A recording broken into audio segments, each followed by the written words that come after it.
the trouble with the human being is, like the trouble with certain animals, like the dinosaur, who evolved to the point where he was so big that he had to have two brains, a higher self in the head and a lower self in the rump. And the difficulty was to get these two brains coordinated. But we have exactly the same trouble. And we are suffering from a kind of jitters that comes from being two-brained. Now, you see, I'm not saying that that jitters is bad. It's a potential step in evolution and an opportunity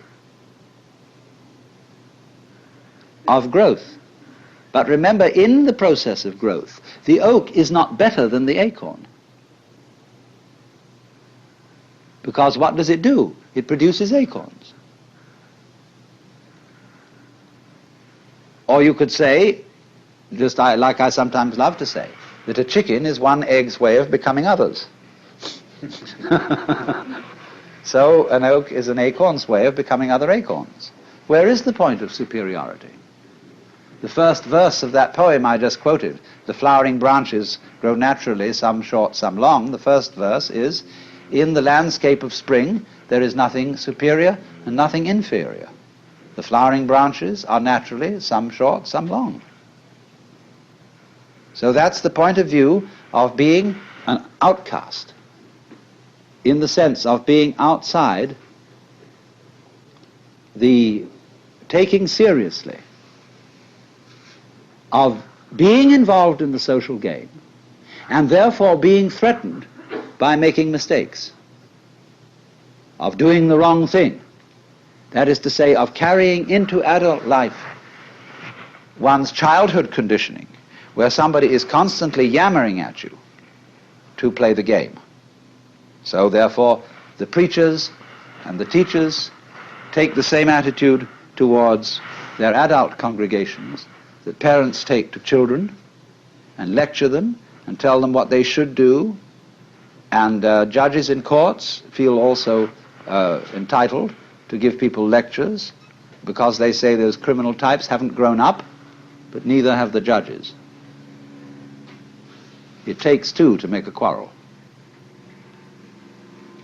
So one can begin to think in a new way, in the polarity thinking, instead of being stuck with the competitive thinking of the good guys and the bad guys, the cops and the robbers, the capitalists and the communists, all these things, which are simply childishness.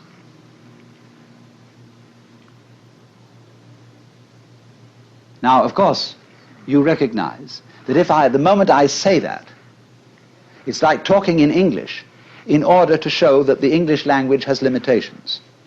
And I am talking in a language that seems competitive to show that the competitive game has limitations. As if I were saying to all you cats here, look, I have something to tell you that is, and if you get this, you'll be in a better position than you were before you heard it. But I cannot speak to this group or this society or this language-speaking culture without using the language, the gestures, the customs, etc. that you have. The Zen masters try to get around this by doing things suddenly that people just don't get. Well, what is this? Therefore, that is the reason why, this is the real reason why, Zen cannot be explained. You have to make, as it were, a jump from the valuation game of better people and worse people, in groups and out groups. And you can only make it by seeing that they all are mutually interdependent. So if we take this situation, let's say I would be talking to you and saying, look, I have some very special thing that you've got to take notice of.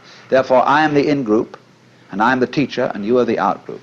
I know perfectly well that I cannot be the teacher unless you come here.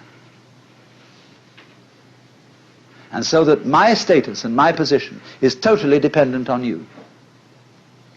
It isn't something, you see, therefore I have first, and then you get. These things arise mutually.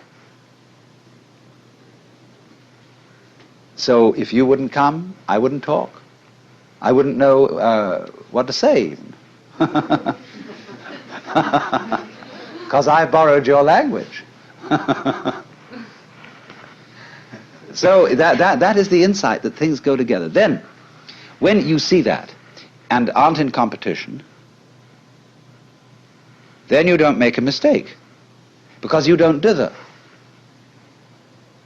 When I first learned the piano and played these wretched scales, the teacher beside me had a pencil in her hand, and she hit my fingers every time I made a wrong note.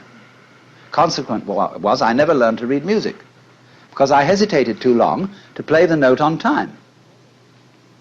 Because I was always, is this pencil going to land? See? And that gets built into your psyche. And so people are always, although they're adults and nobody is clubbing them around and screaming at them any longer, they hear the echoes of that screaming mama or that bombinating papa in the back of their heads all their life long. And so they adopt the same attitudes to their own children, and the fast continues. Because there is no, I mean, I don't say that you shouldn't lay down the law to children if you want them to play the social game. But if you lay down the law to your children, you must make provision later in life for them to be liberated, to go through a process of curing them from the bad effects of education. But you can't do that unless you too grow up, you see? Unless we grow up. Says I, including myself.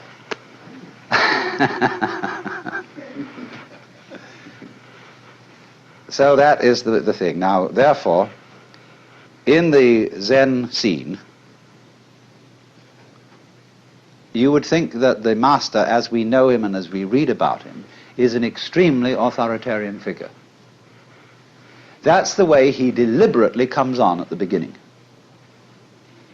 He puts up a terrific show of being an awful dragon. And this screens out all sorts of people who don't have somehow the nerve to get into the work. But once you are in, a very strange change takes place. The master becomes the brother.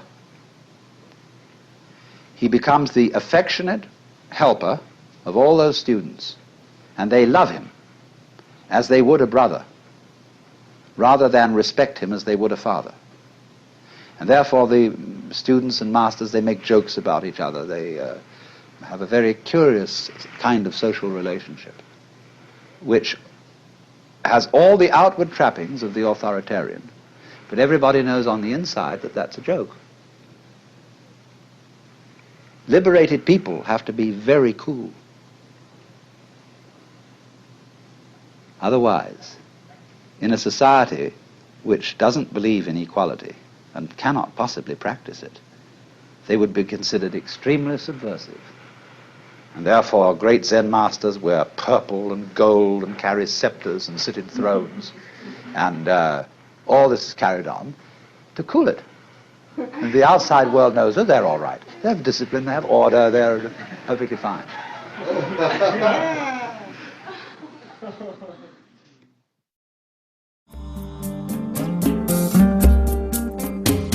Out of Your Mind now continues with the next lecture from the World as Just So lecture series.